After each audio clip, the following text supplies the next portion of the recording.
శ్రీమాత్రే నమ. జయ గురు దత్తాత్రేయ నమ. ఈ వీడియోలో మనం కుంభరాశి వారికి డిసెంబరు 16 నుంచి 31 మధ్యలో జరగబోయే పక్ష ఫలితాలు పరిశీలించినప్పుడు మరి కుంభరాశి వారికి చాలా అదృష్టంగా మారబోతుంది ఈ పక్షమంతా కూడా. పక్ష ప్రారంభంలోనే 2 ప్రధాన గ్రహాలు 11వ స్థానంలో సంచరించడం జరుగుతుంది. ఇంచుమించుగా ఈ 2 గ్రహాలు కూడా జనవరి 15 వరకు ఉంటాయి. అందులో ప్రధానంగా కుజుడు తృతీయ దశమాధిపతిగా లాభస్థానంలో ఉండడం వల్ల వృత్తిలో మార్పు కొరకు మీరు చేసే ప్రయత్నాలు ఫలిస్తాయి. ఏదైనా అనుకోకుండా ఉద్యోగంలో ప్రమోషన్ కానీ జీతం పెరగడం కానీ జరిగే అవకాశం ఉన్నది.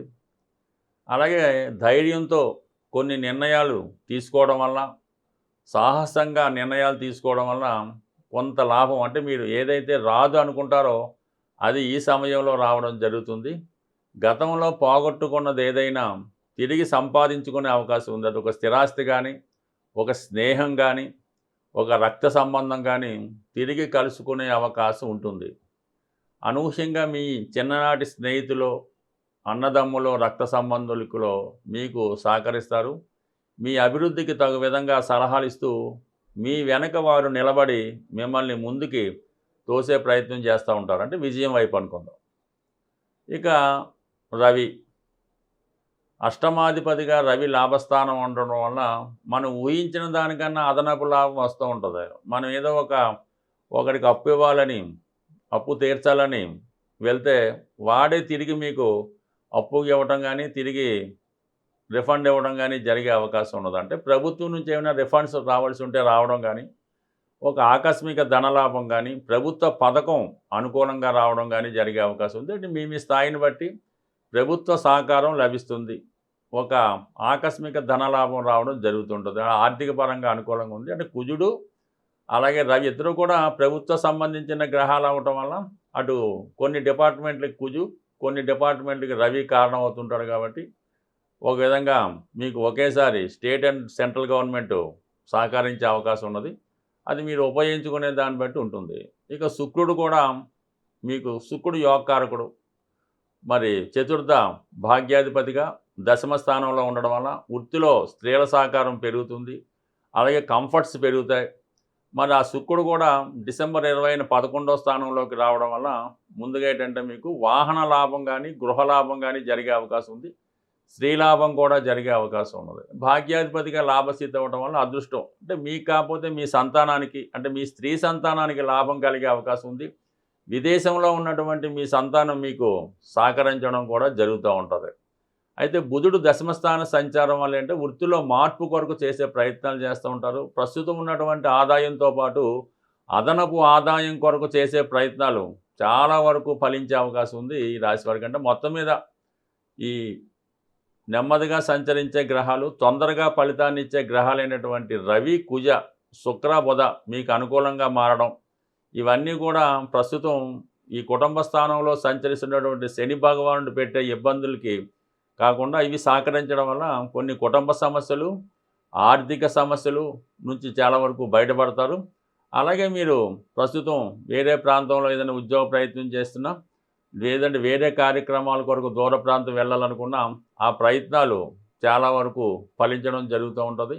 బట్ ఏదైనా ఎక్కువ ఆదాయం రావడంతో మీ ఖర్చులు కంట్రోల్లోకి వస్తాయి. కొంత ధనం మిగులుతుంది.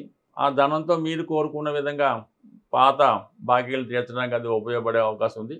అలాగే గురువు దృష్టి పంచమం నుంచి గురు దృష్టి పడటం వల్ల పిల్లల సహకారం, అలాగే మిమ్మల్ని మీరు కొన్ని బలహీనతల నుంచి బయటపడి మీ జీవితాన్ని సరిదిద్దుకునే ప్రయత్నంలో చాలా వరకు సక్సెస్ అవ్వడం జరుగుతుంది. ఈ పక్షం అంతా కూడా శుక్రుడు రవితో కలిసి కంబస్ట్ అవ్వడం వల్ల శుక్రమౌఢ్యం ఏర్పడింది. దీని కారణం వల్ల ప్రతి ఒక్కరిలో కూడా మనీ టైట్ అన్నది ఏర్పడడం జరుగుతూ ఉంటుందన్నమాట. మనీ రొటేషన్ తగ్గిపోతూ ఉంటుంది. స్త్రీల నుంచి పెద్దగా అనుకూలత రాదు.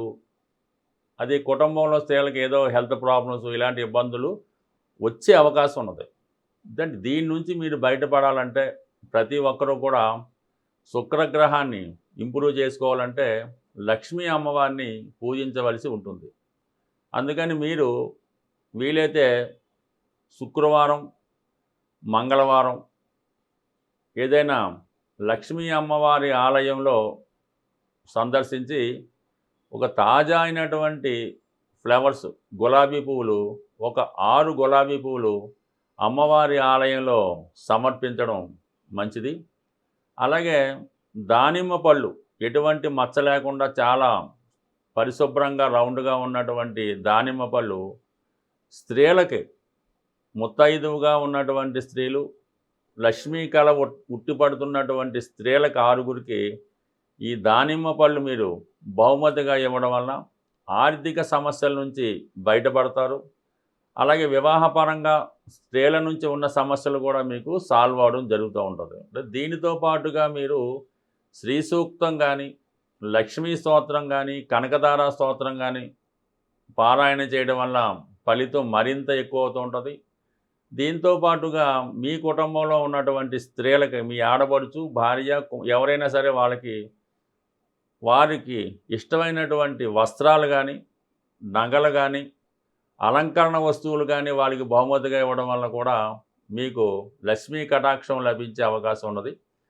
ఈ రెమెడీ చేసుకుంటూ మరి కొన్ని గ్రహాలు బలంగా ఉండడం వల్ల ఏంటంటే రవి, కుజుడు బలంగా ఉండడం వల్ల ఏదో ఒకసారి వీలైతే ఏదైనా ఒక సుబ్రహ్మణ్య స్వామి వారి ఆలయంలో ఆదివారం కానీ, మంగళవారం కానీ విధి విధానంగా స్వామికి మరి తేనెతో కానీ, బెల్లం పానకంతో కానీ అభిషేకం చేయడం వల్ల స్వామి యొక్క అనుగ్రహం, అంటే దశమ స్థాన ఫలితాలు, రవి కుజుడు కూడా దశమ ఫలితాలని దిగ్బలవడం వల్ల ఇస్తూ ఉంటారు. కాబట్టి ఈ ఉద్యోగపరమైన ఇబ్బందులు, అధికారుల వల్ల ఇబ్బందులు ఉంటే ఈ విధంగా ఒక మంగళవారం కానీ, ఆదివారం కానీ సుబ్రహ్మణ్య స్వామి వారిని పూజించడం వల్ల ప్రముఖ సుబ్రహ్మణ్య క్షేత్రాలైనటువంటి ఏదో ఒక సుబ్రహ్మణ్య క్షేత్రాన్ని దర్శించడం కానీ, లేదంటే స్వామివారి ఫోటో మీ పర్సులో పెట్టుకోవడం వల్ల వృత్తిపరంగా ఉన్నటువంటి సమస్యలు సాల్వ్ అయ్యే అవకాశం ఉంది. బట్ ఏదైనా మీరు ఏ రెమెడీ అయినా, చిన్నదైనా పెద్దదైనా ఎంత నమ్మకంతో చేస్తే ఫలితం అంత పర్ఫెక్ట్గా వస్తుంది. ఏదో చెప్పారు కదా అని జరుగుతుందా లేదంటే ట్రైల్ వేస్తే మాత్రం నిష్ఫలితంగా ఉండే అవకాశం ఉంది. అలాగే మనకి శుక్రగ్రహ అనుగ్రహం రావాలంటే జాతకుడు ఎప్పుడు కూడా పరిశుభ్రంగా ఉండవలసి ఉంటుందన్నమాట. అంటే రోజుకి 2 పూటలు స్నానం చేయడం, అంటే ఒకసారి ధరించినటువంటి వస్త్రాలు మళ్ళా తిరిగి ధరించకూడదు. అంటే మళ్ళీ వాష్ చేసి ధరించవచ్చు, కానీ ఎప్పుడూ కూడా మీరు స్నానం చేసిన వెంటనే ఉదయం పూట ఎప్పటికప్పుడు కొత్త వస్త్రాలు కానీ, ఉతికి ఆరేసి ఇస్త్రీ చేయని వస్త్రాలు కానీ ధరించడం అన్నది మంచిది. ఎప్పుడూ కూడా ఒక రోజు విడిచిపెట్టి మన్నాడు ధరించడం అన్నది చేయకుండా ఉండడం నెంబర్ 1. అలాగే ఏదో ఒక ఈ సెంట్ లాంటివి, మామూలుగా సెంట్ అవ్వచ్చు, స్ప్రేలు అవ్వచ్చు, ఏదో ఒకటి కూడా మీరు అది వాడడం జరుగుతూ ఉండాలి. ఏదో ఒక సౌందర్య సాధనాన్ని కూడా మీరు ఉపయోగిస్తూ ఉండాలి. ఎస్పెషల్లీ స్త్రీలకి ఈ ధనయోగం, లక్ష్మీ యోగం కలగాలంటే కంపల్సరిగా 2 చేతులకి కూడా మట్టి గాజులు ధరించవలసి ఉంటుంది. కనీసం ఒక చేతికి 6, ఒక చేతికి 6 అన్నా ధరించడం వలన వారు చేతితో ఇచ్చినందుకు కూడా లక్ష్మీప్రదంగా మారుతుంది. వాళ్ళు ఒకరికి అన్నం పెట్టినా, టిఫిన్ పెట్టినా అది వాళ్ళకి అదృష్టంగా కలుగుతుంది. కాబట్టి కంపల్సరిగా ఈ స్త్రీలు మాత్రం ఈ మట్టి గాజులు ధరించడం వల్ల కృత్రిమమైనటువంటి బొట్టు కాకుండా శుద్ధంగా పసుపుతో తయారు చేయని కుంకుమ బొట్టు ధరించడం వల్ల, లేదంటే సింధూరాన్ని ధరించడం వల్ల స్త్రీలకు సౌభాగ్యయోగం కలుగుతుంది. ఈ సౌభాగ్య వస్తువులు ధరించినటువంటి స్త్రీ ఏ కుటుంబంలో, ఏ గృహంలో ఉంటుందో వాళ్ళకి సౌభాగ్యం కలిగే అవకాశం ఉంది. ఇప్పుడు గతంలో ఏంటంటే ఇల్లాలిని చూసి ఇంటిని చూడు ఏదో సామెత ఉండేది. ఇప్పుడు ఇల్లాలిని చూసి వారి యొక్క ఫైనాన్షియల్ స్టేటస్ అన్నది మనం 100% చెప్పొచ్చు. ఆ ఇల్లాలు ఉన్నటువంటి ధరించే వస్తువులను బట్టి, ఆవిడ బిహేవియర్ని బట్టి, ఆవిడ ప్రవర్తన బట్టి ఆ ఇంట్లో ఎంత సౌభాగ్యంగా ఉంది, వారి భర్త ఎంత గొప్పగా ఉన్నాడు అన్న విషయాన్ని 100కి 100 పర్ఫెక్ట్గా మనం చెప్పొచ్చు.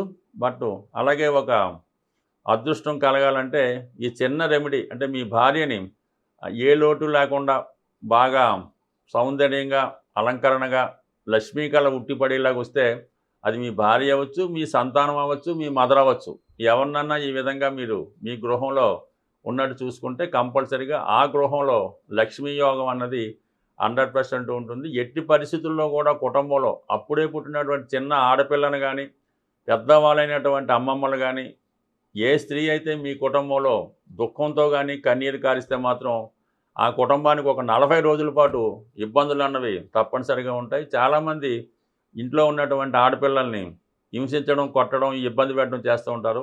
అదే మీ యొక్క నాశనానికో, ఇబ్బందికో కారణమవుతుంది. ఈ విషయాన్ని కూడా చాలా వరకు అబ్జర్వ్ చేసి మీ ఇంట్లో ఉన్నటువంటి ప్రతి స్త్రీని మీరు ఎంత గౌరవంగా చూస్తే మీ ధనయోగం అంత గొప్పగా మారే అవకాశం ఉంది. స్వస్తి.